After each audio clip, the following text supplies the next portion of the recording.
மதிப்பிற்குரிய கடகம் ராசி நண்பர்கள், சகோதர சகோதரிகள் அனைவருக்கும் எனது கனிவான வணக்கங்கள். கடகம் ராசி காலபுருஷனுக்கு 4வது வீடு, அதிபதி சந்திர பகவான், நீர் ராசி. சந்திர பகவானை அதிபதியாக கொண்ட இந்த ராசிக்கு ஒரு தனித்துவம் உண்டு. அம்மா, ஒரு தாய் தன் பிள்ளைகளுக்கு என்னவெல்லாம் செய்து கொடுத்து, எப்படியெல்லாம் அவர்களை வளர்த்து ஆளாக்கி அவர்களுக்கான தேவைகளை பூர்த்தி பண்ணுவதற்காக எவ்வளவு கஷ்டங்கள் வந்தாலும் அதை தாங்கிக் கொண்டு ஒரு இன்முகத்தோடு பிள்ளைகளை அணுகி வச்சு பாதுகாக்கக்கூடியவர்கள் அப்படிங்கிறது கடகம் ராசி நண்பர்கள். ஆனால் இவங்க கிட்ட பழகி பார்த்தவங்களுக்கு தான் தெரியும் கடகராசி நண்பர்கள் எப்பேற்பட்டவங்க அப்படின்னு சொல்லி. அப்படி ஒரு தாய் உள்ளம், நல்ல மனசு, இரக்க மனசு, அன்பு, கருணை, பாசத்துக்கு பேர் போனவங்க, எளிமையா பழகக்கூடியவங்க. அவ்வளவு சீக்கிரம் பெரிய லெவலில் கௌரவம் அப்படிங்கிறதெல்லாம் பார்க்கக்கூடாத அமைப்பில் இவங்க இருப்பாங்க, பார்க்க மாட்டாங்க. கருணைக்கு மட்டுமே இங்கே இடம், பாசத்துக்கு மட்டுமே இடம், நட்புக்கு மட்டுமே இடம்.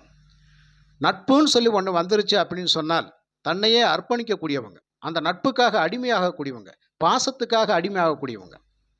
இப்படியெல்லாம் அன்பு, நட்பு, பாசம், காதலுக்கு அடிமையாகி தன்னை ஒருத்தவங்க கிட்ட ஒப்படைச்சிட்டாங்க அப்படின்னு சொன்னால் அதுலேருந்து அவங்க மீண்டு வர்றது ரொம்ப கஷ்டம்.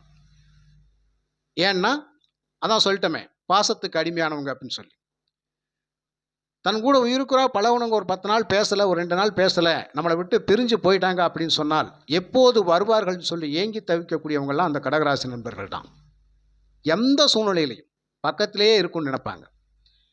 அது நண்பனாக, தோழியாக, உறவாக யாராக இருந்தாலும் சரி, அந்த அளவுக்கு ஒரு பாச பிணைப்போட உள்ளுணர்வோடு இருக்கக்கூடிய நண்பர்கள் கடகராசி நண்பர்கள். சில நேரங்களில் பார்த்தீங்கன்னா இந்த கடகராசியினுடைய கூட பழகக்கூடிய உயிருக்குயிரான நண்பர்களே சில நேரத்தில் எதிரிகளாக செயல்படக்கூடிய அமைப்பெல்லாம் இருக்கும். சில நேரத்தில் நண்பர்களே துரோகம் செய்யக்கூடிய அமைப்பு அப்படிங்கிறது மறுக்க முடியாத ஒரு கட்டாயமாக இருக்கும். அப்போ தன்னுடைய நண்பனை கண்ணுங்கருத்துமாக 2 கண்ணு போல பாதுகாத்து அவனுக்காக என்ன வேணாலும் செஞ்சு அவனுக்காகவே தன்னை அர்ப்பணித்து வாழ்ந்து கடைசியில் அதே நண்பன் நமக்கு ஆப்போசிட்டாக நிற்கிறானே அப்படின்னு சொல்லி இந்த கடகராசிக்கார நண்பர்கள் ரொம்ப வேதனைப்படக்கூடியவங்க. இப்படியாக மாறும் சூழ்நிலை அப்படிங்கிறது இந்த ராசிக்காரவங்களுக்கு இயல்பாகவே வந்துவிடும். ஏனென்று சொன்னால் கடகம் ராசிக்கு 6ஆம் இடத்தினுடைய அதிபதி குரு பகவான், நோய் எதிரி, கடன் ஸ்தானத்துக்கு அதிபதி. இவர் கடகராசியில் தான் உச்சமடைவார். குரு உச்சமாகக்கூடிய வீடு கடகராசி. ஆக அப்படியே இருந்தாலும் அதே நண்பன் என்றைக்காவது ஒரு நாள் தேடி வந்து தன்கிட்ட மன்னிப்பு கேட்டு சரணாகதி அடையக்கூடிய அமைப்பும் அப்படிங்கிறது வந்துடும். அப்போ கடகராசி நண்பர்களுக்கு மறந்து கூட யாருமே துரோகபாதங்கள் செய்திராதீங்க. அந்த துரோகபாதங்கள் செய்யக்கூடிய அமைப்பில் இருக்கக்கூடியவங்கள் நிச்சயமாக அவங்களுடைய உள் மனசு ஒரு நாளைக்கு உறுத்திக்கிட்டே இருந்து உங்ககிட்ட மன்னிப்பு கேட்டு நான் செய்தது தவறு அப்படின்னு சொல்லி சரணடைஞ்சிருவாங்க. அப்படிப்பட்ட ஒரு புனிதமான ராசி தான் இந்த கடகராசி. பரவாயில்ல, மன்னிக்கக்கூடிய ஒரு மனப்பக்குவம், மிகப்பெரிய ஒரு உயர்ந்த உள்ளம் அப்படிங்கிறது கடகராசி நண்பர்களுக்கு இயற்கையாகவே கடவுள் கொடுத்த கிஃப்ட். அதனால் கடகராசி நண்பர்கள்ட்ட எந்த நேரத்தில்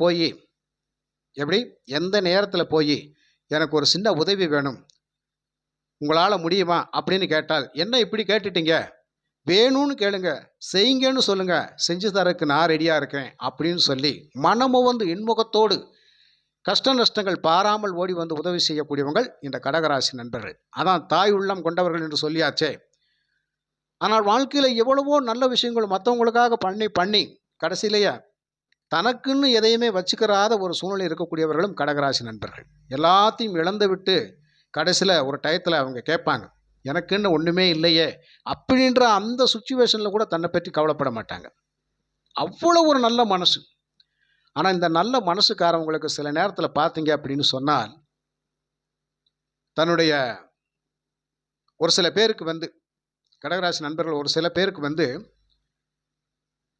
தன்னுடைய கணவனாக இருந்தால் மனைவி, மனைவியாக இருந்தால் கணவன், அவர்களே சில நேரத்தில் எதிரிகளாக செயல்படக்கூடிய அமைப்பெல்லாம் வந்துடும். சர்வசாதாரணமாக அவங்கள பேசி புண்படுத்திடுவாங்க. ஏன் என்று சொன்னால் இந்த கடக ராசிக்கு நேர 7ஆம் அதிபதி சனி பகவான். சனிக்கும் சந்திரனுக்கும் கொஞ்சம் ஆப்போசிட்டாக தான் இருப்பாங்க. சந்திரன் பகையாக நினைக்க மாட்டாங்க. ஆனால் சனி பகவான் சர்வசாதாரணமாக பகையாக நினச்சிருவார். அப்படி என்றால் கடகராசியில் பிறக்கக்கூடியவங்க இவங்களை வந்து ஆப்போசிட்டில் இருக்கவங்க எதிர்ப்பாளர் சர்வசாதாரணமாக இவங்களை வந்து ஒரு பகையாளி மாதிரி பார்த்துருவாங்க. ஆனால் இவங்க ஒரு காலத்திலையும் அவங்கள பகையாளி மாதிரி பார்க்க மாட்டாங்க. ஆக பெண்ணாக இருந்தால் தன் கணவனுக்காகவே வாழ்ந்து சாக வேண்டும் அப்படிங்கிற முடிவுக்கு வந்துடுவாங்க. ஆணாக இருந்தால் தன் மனைவிக்காகவே வாழ்ந்து சாக வேண்டும் அப்படிங்கிற முடிவுக்கு வந்துடுவாங்க. 2 பேருமே ஒரு காலகட்டத்தில் தன் பிள்ளைகளுக்காகவே வாழ வேண்டும் அப்படிங்கிற ஒரு கட்டத்தில் வந்துடுவாங்க. கணவனே பிரிஞ்சு போயிட்டாலும் அந்த மனவேதனையோடு தன் பிள்ளைகளுக்காக வாழக்கூடிய எத்தனோ தாய்மார்களும் உண்டு இந்த கடகராசியில் பிறந்தவர்கள். ஆக இப்படியெல்லாம் நடக்கக்கூடிய அமைப்பில் தான் இந்த கடகராசி நண்பர்களுக்கு இயற்கையாகவே சூழல் அப்படி அமைந்து விடுகின்றது. அப்போ அவன் அப்படி அமைகிற போது நமக்கு எதிர்காலத்தில் நமக்கு மிகப்பெரிய நஷ்டங்கள் இழப்பீடுகளை நம்ம சந்திக்கக்கூடாது அப்படின்னு சொன்னால், ஒவ்வொரு நிமிஷத்திலும் ஒவ்வொருத்தர் கூடயும் பழக்க வழக்கங்கள் வைக்கின்ற பொழுதெல்லாம் அதை அளவோடு வச்சுக்கிறணும் அப்படிங்கிறது தான். அளவு கடந்து எல்லை மீறி போகக்கூடாது. அதிகமான பாசத்தை கொட்டினாலும் ஆபத்து, பாசமே இல்லாமல் இருந்தாலும் ஆபத்து தான். அப்போ உங்களை பொறுத்த மட்டும் எப்போவுமே ஒரு நடுநிலைமையோடு செயல்படுங்க. ஒருத்தரை நம்புனீங்கன்னா ஒரு நடுநிலைமையோடு நம்புங்க. ஒருத்தருக்கு ஒரு உதவி உபகாரங்கள் செய்தீங்கன்னு சொன்னால் பார்த்து செய்யுங்க. அவங்க யார் எவருன்னு சொல்லி கொஞ்சம் பார்த்து செய்யுங்க. ஆனால் பிரதிபலனை எதிர்பார்க்க மாட்டேங்க அப்படிங்கிறது உண்மைதான். இங்கே பிரதிபலன் அப்படிங்கிறது கடகராசி நண்பர்களுக்கு தேவையில்லாத ஒன்றாக இருந்தாலும், நாம் யாருக்கு எதை செய்கிறோமோ அவர்கள் அதன் வழியாக சரியாக பயணிக்கின்றார்களா, அந்த பயன் அப்படிங்கிறது அவங்களுக்கு கரெக்டாக போய் சேருதா அப்படின்னு சொன்னால் பார்த்து செய்யுங்க. இப்படியாக போகின்ற பொழுது தான் உங்கள் வாழ்க்கை சிறப்பாக இருக்கும். ஒருத்தருக்கு பணமே வாங்கி கொடுக்குறீங்க, அவரை நமக்கு திருப்பி கொடுத்துருவாரு, பேரை காப்பாற்றிடுவார் அப்படின்னு சொல்லி தான் நம்ம செய்வோம். ஆனால் இந்த இடத்துல என்ன நடக்கும்? அவர் அசால்ட்டாக எடுத்துகிட்டு போயிடுவார். நீங்கள் என்ன பண்ணுவீங்க? இன்னைக்கு வரும் நாளைக்கு வரும்னு சொல்லி கேட்டு கேட்டு பார்த்துட்டு கடைசியில் அதே பணம் வாங்கின நபர், அந்த நண்பரே என்ன பண்ணுவார்? நான் கேட்காம கொடுக்கறதுக்கான முயற்சியை நான் பண்ணுறேன், அன்ன வரைக்கும் என்னை தொந்தரவு பண்ணாதுன்னு சொல்லி அப்படி ஒரு வார்த்தையை போட்டுருவார். இந்த இடத்துல என்ன பேச முடியும்? வாங்கி கொடுத்த கடனுக்கு நாம தான் வட்டியும் முதலுமா போய் அடமானத்தில் நிற்க வேண்டிய கட்டாயம் வந்துடும். இதுவும் ஒரு சொல்ல முடியாத ஒரு துயரங்கள் அப்படிங்கிறதெல்லாம் கடகராசி நண்பர்களுக்கு இயல்பாகவே வந்துவிடும். ஆக இப்படியாக அனைத்து விஷயங்களிலுமே கடகராசி நண்பர்கள் பாதிக்கப்படக்கூடிய அமைப்பில் இருப்பாங்க. ஆக தன்னை பற்றி சூதுவாது வினயத்தோடு நினைக்காம பிறருக்காக வாழக்கூடிய ஒரு அமைப்பு அப்படிங்கிறது இருக்கிறதுனால தான் இந்த கடகராசி நண்பர்களை எந்த நிமிஷத்தில் எந்த நேரத்தில் தேடி போய் ஒரு உதவி உபகாரங்கள் கேட்டால் நிச்சயமாக செய்வாங்க. கால நேரம் பார்க்க மாட்டாங்க. தன் கஷ்டத்தை கூட தாங்கிக்கிட்டு மற்றவங்க கஷ்டத்தை எடுத்து செய்யணும்னு நினைப்பாங்க. தன்னுடைய வேலையை ஒதுக்கி வச்சுட்டு அவங்களுக்காக அந்த வேலையை முடிச்சு கொடுத்துலாம் அப்படின்னு சொல்லலாம் நினைக்கக்கூடிய அமைப்பில் இருப்பாங்க. அதனால்தான் இந்த கடகராசி காலச்சக்கரத்துக்கு 4ஆம் வீடாக இருக்கின்றது மாத்ருஸ்தானம். இங்கே ஒரு குறையும் காண முடியாது. அதனால தான் கடகராசி நண்பர்களை வந்து யாரும் அவ்வளவு எளிதில் குறை சொல்லிடாதீங்க. அப்படி குறை சொல்லி அவங்களை புண்படுத்துகின்ற பொழுது இந்த கடகராசிக்காரர்கள் ஒரு சொட்டு கண்ணீர் வடித்தால் அந்த கண்ணீருக்கு நீங்கள் 1000 பதில் சொல்லி ஆகணும். அதனால் கடகராசி நண்பர்களை ஒரு காலமும் துன்புறுத்தக்கூடாது அப்படிங்கிறதான். உங்களால் கடகராசி நண்பர்களுக்கு ஒரு உதவிகள் செய்ய முடிஞ்சால் செய்யுங்களேன்னு விட்டுருங்க அப்படிங்கிறதான். அப்பேற்பட்ட கடகராசி நண்பர்கள் ஒரு தாயுள்ளம் கொண்டவர்கள் நீங்கள். அப்போ உங்களுக்கு யாருமே எந்த ஒரு சூழ்நிலையிலையும் கெடுபாதகங்கள் செய்யக்கூடாது அப்படிங்கிறது தான் இந்த பதிவு.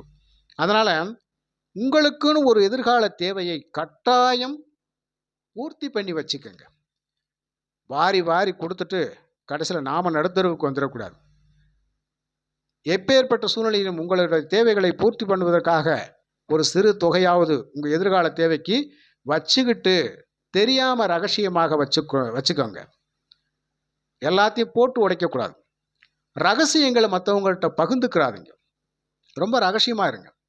சில விஷயங்கள் உண்மைத்தன்மையை நீங்கள் சொல்லுகின்ற பொழுது அது மற்றவங்களுக்கு அதை சாதகமாக எடுத்துக்கிட்டு நம்மளை போட்டு கொடுத்துருவாங்க. நம்மகிட்டயே வாங்கி நம்மளையே போட்டு கொடுத்துட்டு போயிடுவாங்க. அதனால் அந்த விஷயங்களெல்லாம் கொஞ்சம் கவனமாக இருக்கணும். நீங்கள் யாருக்கிட்ட என்ன பேசினாலும் தான் கவனமாகவே இருக்கணும். புரியுதுங்களா? அப்போது உறவுகள் ரீதியாகவும் பிள்ளைகள் ரீதியாகவும் கணவன் மனைவி ரீதியாகவும் எப்பேற்பட்ட சூழ்நிலையிலையும் ஒரு விஷயத்தை நம்ம செய்கிறோம் அப்படின்னு சொன்னால் கரெக்டாக பார்த்து பிளான் பண்ணி பக்காவாக செய்யணும். அப்படி செய்கின்ற பட்சத்தில் தான் எல்லாருக்கிட்டையுமே நம்ம நல்ல பேர் வாங்கி நல்லா இருக்க முடியும். ஆக என்னதான் செய்தாலும் கடகராசி நண்பர்களுக்கு கொஞ்சம் கெட்ட பேர் தான் வருது இல்லையா? அதனால தான் எவ்வளவோ நன்மை செஞ்சுட்டு கடைசியில் நம்ம துன்பத்தை தான் அனுபவிக்க வேண்டிய கட்டாயத்தில் இருப்போம். அந்த மாதிரி ஒரு குணநலங்கள் அப்படிங்கிறது நமக்கு இயல்பாகவே இருக்கிறது. எவ்வளவு பட்டாலும் நம்ம என்ன நினைக்கிறோம், நம்ம கஷ்டம் நம்மளோட போட்டோம், அவங்க நல்லா இருந்தால் போதும் அப்படிங்கிற அந்த பெருந்தன்மை, யதார்த்தம், இந்த யதார்த்த குணங்கள் தான் நம்மளை நடுத்தருவில் கொண்டு வந்து நிப்பாட்டிடுது.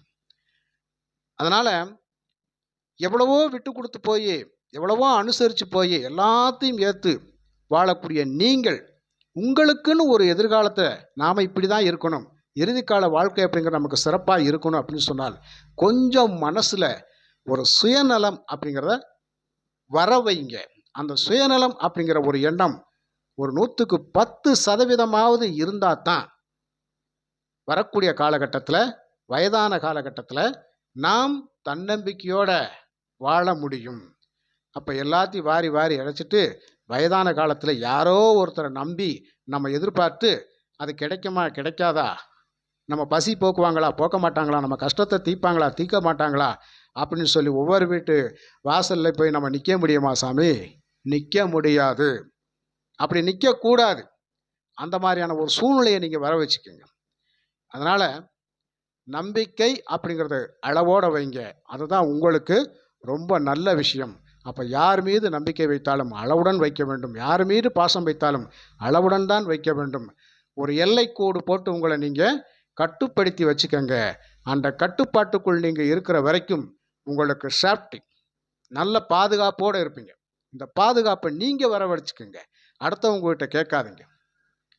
புரியுங்களா? இதுதான் கடகராசி.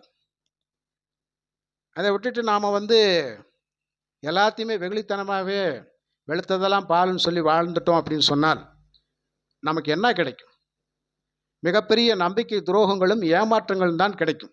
அந்த ஏமாற்றங்களை நாம் ஏன் சந்திக்கணும்? ஒரு கிடுக்குப்பிடி போட்டு இருங்க, ஒரு வட்டத்தை போட்டு இருங்க. இந்த வட்டத்துக்குள்ள நான் இப்படி தான் இருப்பேன்னு சொல்லி ஒரு சட்டமாக இருங்க. அப்படி இருந்தால் மட்டும்தான் நீங்கள் வாழ முடியும், நல்லா இருக்க முடியும்.